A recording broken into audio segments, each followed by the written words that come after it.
Joining me for more on that from Florida is Republican strategist Angie Wong and David Kusnet, former White House director of speechwriting to President Bill Clinton from Washington, D.C. Nice to have you both on the show. Thank you for having us. To be here. Well, let's start with you, Angie. Tensions with Iran are dominating the news, of course, with the U.S. military presence escalating in the Middle East. How do you think these developments are playing with Americans at home, especially regarding confidence in Trump's foreign policy approach? Well, Trump has his hands very full right now with a lot of domestic issues, especially that in Minnesota and also the midterms. But he is moving a lot of military presence and making it very well known to the world that he is going after Tehran unless they start the beginnings of the talks on dismembering their nuclear program. And I think that's what he wants to do. Trump has a lot of options right now. He has now moved a large aircraft carrier into the region. We already have many bases in the Middle East, including very near Doha.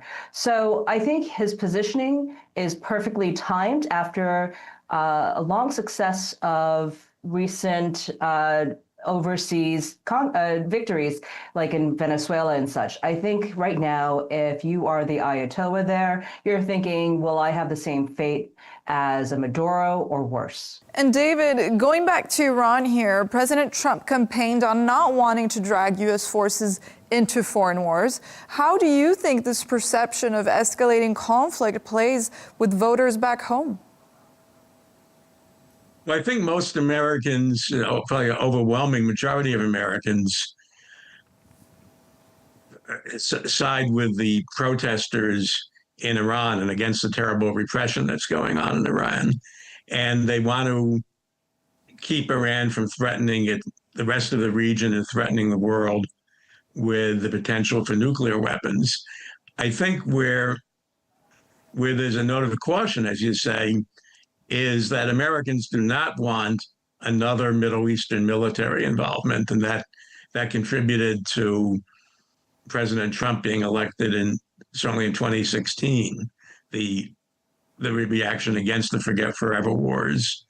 And Americans also, I think, would agree that Congress should be consulted and asked to support what the administration is doing. I think it's very likely that Congress, with a Republican majority, would support trying to, in some ways, support the protesters in Iran and trying to restrain the military capacity of Iran. And that would actually strengthen the administration's hand rather than weaken it. And Angie, do you think it's too late for diplomacy here, or is there still room to de-escalate the situation between the U.S. and Iran?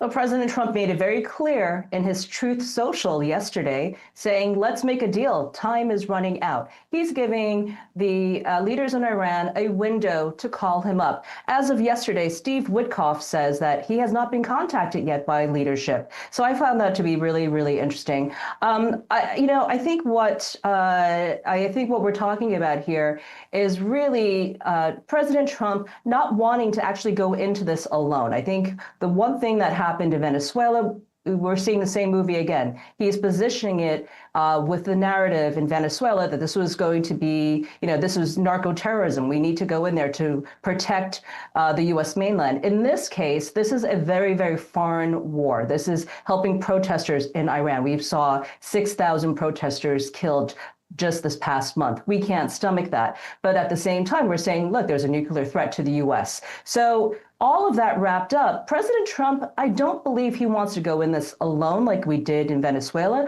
I think he wants to have allies join him. He's trying to build a worldwide case for it. But at the same time, he's saying, look, I don't want to wait any longer.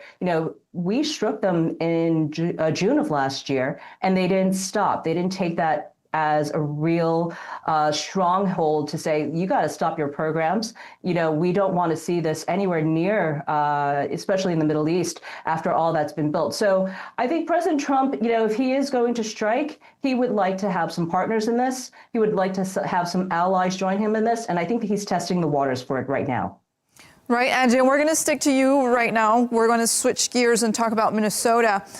Trump's border czar, Tom Homan, recently spoke in Minneapolis saying that ICE agents who breach codes of conduct codes will be dealt with. Is this a sign of cooperation now?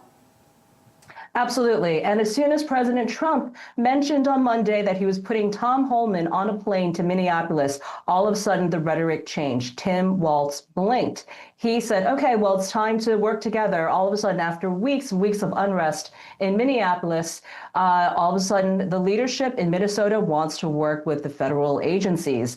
Right now, you have Tom Homan there, you have Pam Bondi, you also have Harmit Harin there. They're all going to be working together to sort this mess out. And I'm very happy to see it, especially after 2 shootings of protesters. It was time to not just bring down the temperature, but for the federal agencies as well as the local PD and local leadership to work together, because all of this has become way overheated and we don't want to see any more deaths. Exactly. And David, what do you think? Because reportedly new directives do require ICE agents to avoid engaging with agitators.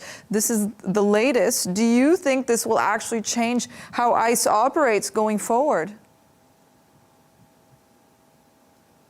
Or if Governor Walz blinked or if he nodded his head in agreement. What we're talking about now is what I think the state officials in Minnesota and the city officials in Minneapolis had called for all along, which is to normalize the behavior of ICE, make it something other than this paramilitary force that goes in there and does what it wants to whomever it wants to do it to. And I think that's also what the Democrats in the Senate are calling for in terms of funding but reforming ICE. And I think the fact that you're seeing Greg Bavino leaving, Kristi Noem being sidelined, and new people from the administration coming in is a sign that the administration agrees that something has gone wrong and it needs to be put right.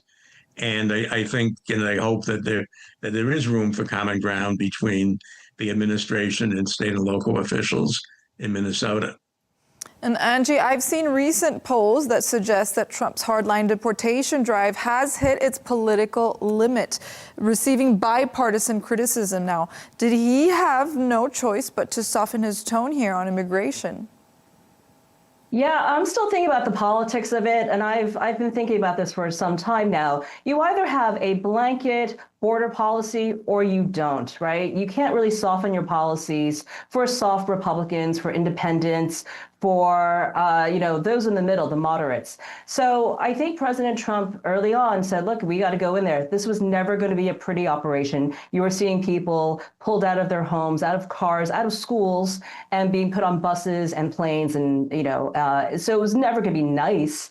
But I think the optics of it has certainly changed his tone a lot since this weekend with the shooting of Alex Prady. All of a sudden, he's taken on a very different tone, taken on different management by bringing Tom Homan in. Tom Homan is the right man for the job. He goes in there. He has a very calm, softer demeanor, but a very, very strong presence. So I think that was exactly what he needed to change the narrative, because what we saw over this weekend was the parallel of 2 narratives, and Democrats were certainly winning on the messaging, whereas the Trump administration, they were definitely kind of on the back foot on it. So I think this turns everything. Remember, we have a midterms election coming, and this is going to be one of the key issues. So he definitely needs to turn this around and make this a winning message for Republicans. And David, same question to you. Are we seeing Trump changing his tactics on immigration? I hope that we are. He was famous in the I think in the 90s or in the 2000s for starring in a TV show where his favorite line was "You're fired." I think in real life he does much less of "You're fired" and much more of "You're sidelined." And he seems to be sidelining the people who were the face of what was going on in Minneapolis over the last month. He's sidelining Kristi Noem. He certainly sidelined Greg Bavino, and new people are coming in. And I hope that there's going to be new policies. I think what we're seeing in Minnesota really isn't border enforcement. Minnesota borders with Canada, and in spite of the President Trump's difficulties with Canada, I don't think anyone suggests that that's the major border problem in terms of undocumented immigration. There is a question of why ICE was in Minnesota in the first place, in the surge that it was in. Was it because of a problem with immigration, or was it because of politics? And I mean, far and away, the leading states in terms of estimates of undocumented immigrants are states on the southern border. It's California, Texas, and Florida are far and away the leading states. Minnesota, I think, has an estimated 100,000 undocumented immigrants. So why was that where there was a surge? And why were they, as people, it's not a matter of democratic messaging, as people were seeing with their own eyes, why were they attacking protesters and killing two of them? Well, that might also be a question for Angie. Exactly, because you're in Florida right now. So why haven't we seen this ICE crackdown in Florida that has higher numbers of immigrants? Oh, we certainly see it all over where I am here in Miami, especially in Little Havana and a lot of kind of the Latino communities. But to answer David, the reason why ICE is in Minnesota is because of all the fraud that was found in the Somali communities there. That we found at least $9 billion worth of fraud there. And as they were going in to investigate, they found there was a lot of kind of illegal immigration there, a lot of illegal aliens. So that's why the ICE forces went in. Now, speaking to Florida, we have a problem here as well.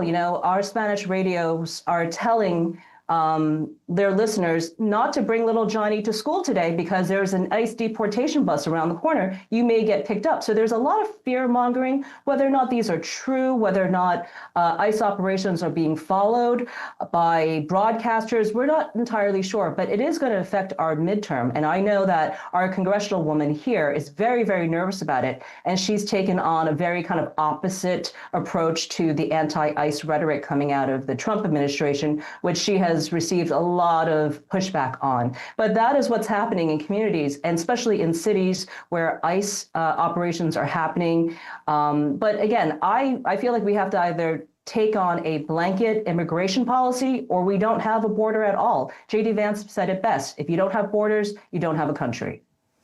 And David, the Alex Preddy shooting also brought up a major debate, which is in the U.S., which is the Second Amendment, because President Trump also commented that Alex Preddy shouldn't have been carrying a gun, which clashes with the NRA's position that law-abiding citizens have a right to bear arms anywhere they have a legal right to be. So for both of you, what's your assessment? Is Trump risking upsetting parts of his base? Perhaps we could start with Angie and then we move on to David. If I could back up for a minute to the point about the social services scandal in Minnesota.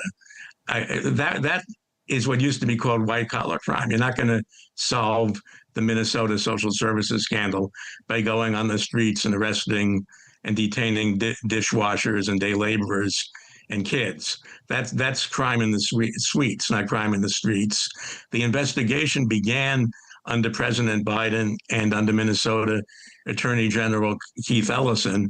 And it says something that the U.S. Attorney for Minnesota, Joseph Thompson, who's a career employee, nonpartisan, and who was investigating the social services problems in Minnesota, he resigned because the Justice Department was pressuring him to investigate Renee Good's family partner rather than investigate the killing of Renee Good. To the point about the gun rights, I think that is a political challenge for President Trump. He said that you don't bring firearms to demonstrations, and that's probably a good principle to be applied across the boards. I'm remembering that Kyle Rittenhouse brought a firearm to what was going on in Kenosha, Wisconsin, and he killed, and he became a hero to some people in President Trump's base. So it has to be that standard, if there is one, has to be applied across the boards. And you do see a backlash to President Trump on gun rights from the NRA and other gun rights supporters. And I think there's going to be a tension in President Trump's base between the populists and the non-populists. And while the issues are different, I think it covers gun rights, it covers interventionism abroad, and it covers whether you have policies that are superficially populist or you have the kind of policies that people like the tech oligarchs and Elon Musk want.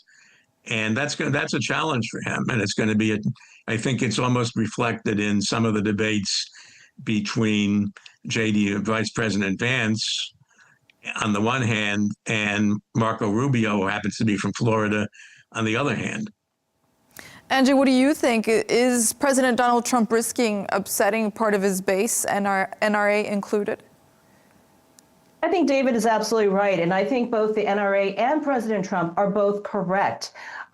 Look, so the NRA is saying, anyone can carry guns if you have a carrying permit, if you have a license.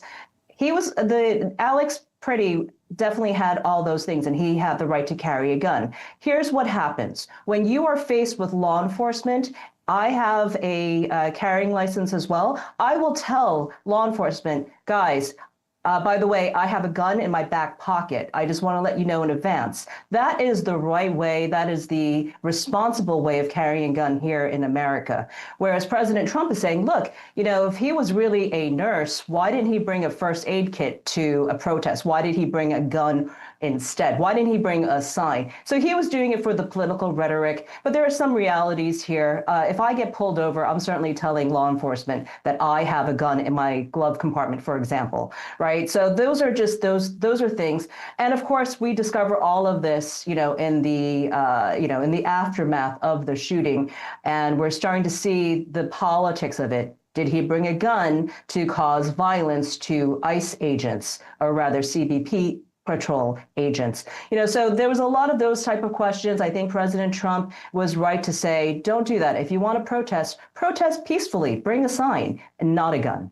Interesting perspective there from someone who has a permit to carry. Now we're going to set the scene. Midterms are coming up. Angie, do you feel confident that Republicans can perform well in November? I am 50-50 right now. I think earlier last year, I was very, very confident we were going to win. Republicans started playing the redistricting game. As soon as we started playing that, Democrats played as well. And now we're at a complete wash. So I think that effort has somewhat failed.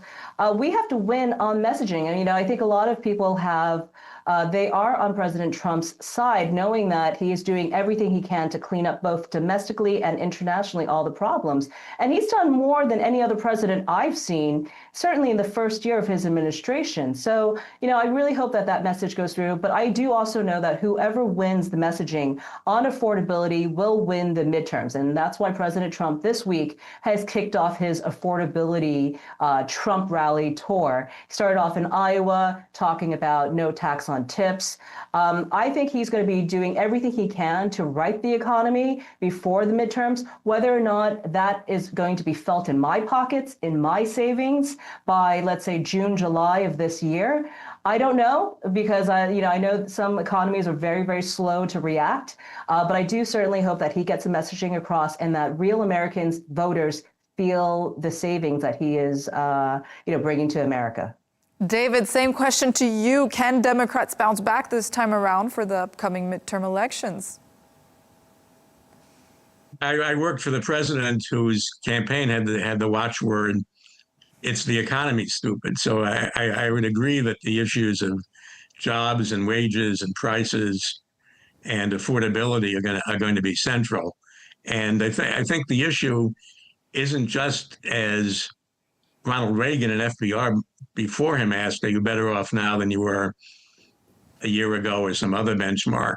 But who is the president and his allies working for? Who do they care about? Who are they in touch with? And that needs to be the Democrats' strong point. I'm looking at a Senate race I'm looking at in particular is in Ohio, where Sherrod Brown, who is the Democrat who's won statewide in Ohio when other Democrats have not, and who has really spent his whole career fighting for working people, for the jobs, for affordability. He's opposed presidents from both parties on trade agreements that were bad for working people.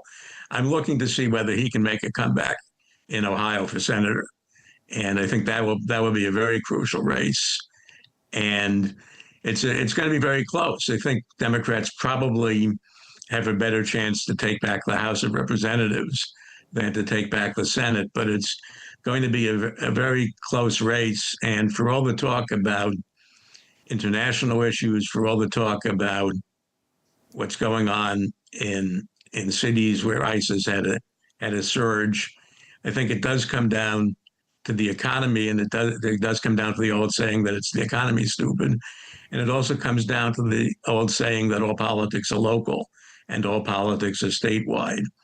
And we're gonna see state district by district and state by state who people think is on their side. So central issues for the voters, the economy, right? Yes, Angie? Yeah.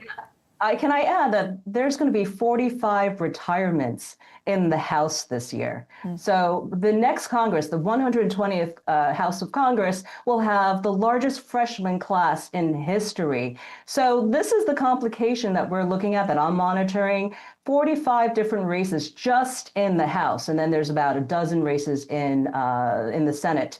That's a lot of money being thrown into campaigns this year. I hope the RNC and DNC are ready for this big fight. And I think that's going to be a real test on where Americans stand today. Is it a referendum on Trump? Did he do a good job in his first year? Now that Republicans control all three houses, how are we doing?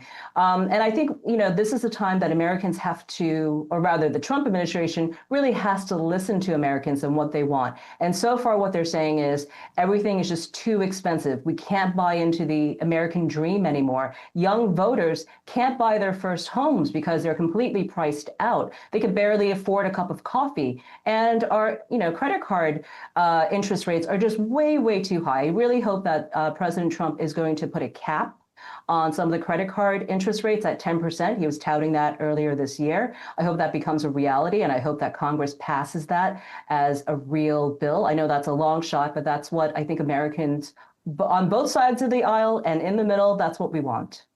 And we'll be monitoring the midterm elections coming up here in GNT News. Thank you both from Florida's Republican strategist, Angie Wong, and David Kusnet, former White House director of speechwriting for President Bill Clinton, joining us from Washington.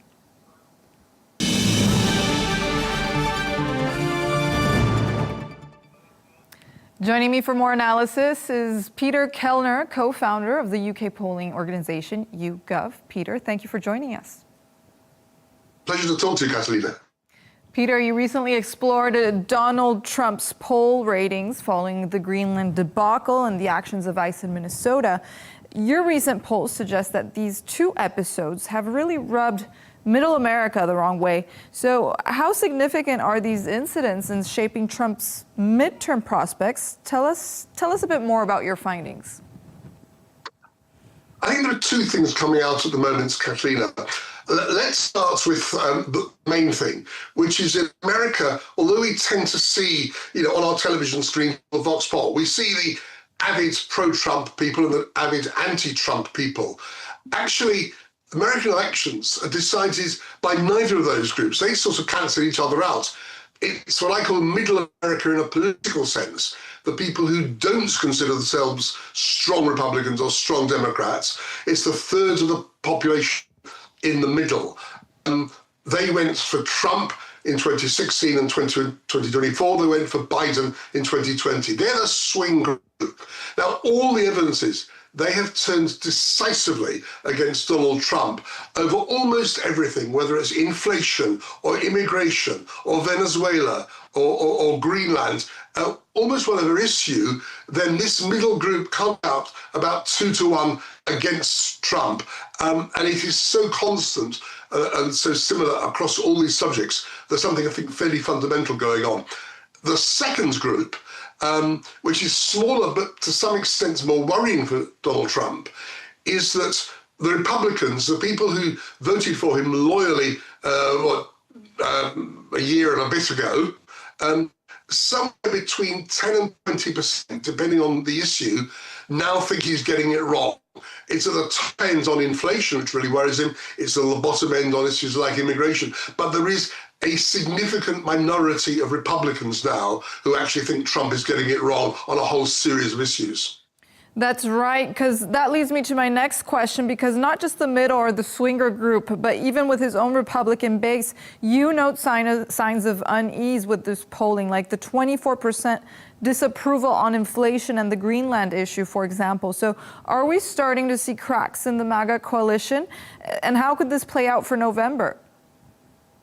Yes, yeah, I think it has. And incidentally, on Greenland, in general, as you say, around 20% don't like what he's been talking about. When it comes to the idea of invading Greenland, which he dropped, a week ago, half of Republicans think that's a really bad idea. So he was very wise from his point of view to shy away from that. As to the midterms, at the moment, I would say it is for the Democrats to lose. Remember, the Republicans have a very, very small majority.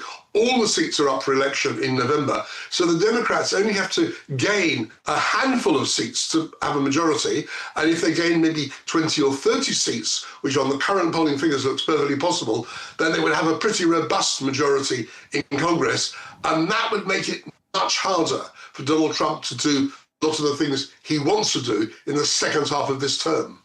And is this disapproval among independents and the minority, you say, of Republicans likely to be temporary, or is it a reaction to recent events, for example, Minnesota and Greenland, or the start of a deeper long-term shift against Donald Trump?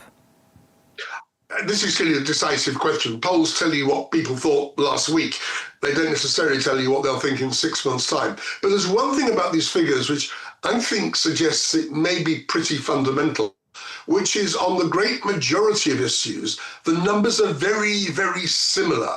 Now, when I do polls in Britain, if you ask people about, let's say, the British Health Service or British Defence, you'll get very different responses from voters about the different parties and their leaders and their policies. What is curious about America is that on the main swathe of issues, domestic and abroad, the figures are almost identical on almost anything. 3-2 of Americans, by 3-2, Americans don't like what Trump's doing. And what that says to me is that people are now not so much judging each issue on its merits in general, they're making a judgment about the man. Whatever the question, there will be a pro-Trump answer and an anti-Trump answer. And by 3-2, on almost anything, Americans are giving the anti-Trump answer. Now, that suggests that Americans, a lot of Americans, have made up their mind about his character. And I think you'll find it very, very hard to transform that radically between now and November, unless things really change a great deal. And let's talk about economics here, because this has also been in the headlines quite a lot. If independents are key to elections, what does this mean that 64% of them now, according to your polls, disapprove of Donald Trump's handling of the inflation? Is this actually a single issue that could tip the balance? Yes, if it's a close election, I think it will. And the reason is quite simple. That inflation is the top domestic issue. Other issues come and go from the headlines, what's been happening in Minneapolis, or Greenland or Venezuela. But inflation is the underlying constant big issue in American voters' minds. Now, Donald Trump has been saying repeatedly, and he said it again in Davos just last week, that inflation has gone. It's been conquered. There is no inflation. Well, the statistics say otherwise, and people's experiences say otherwise. And so you've got 64% of Americans and 24%, a quarter of Republicans, saying that inflation is a real problem still for them. They simply don't buy what Donald Trump is saying, that inflation's gone away.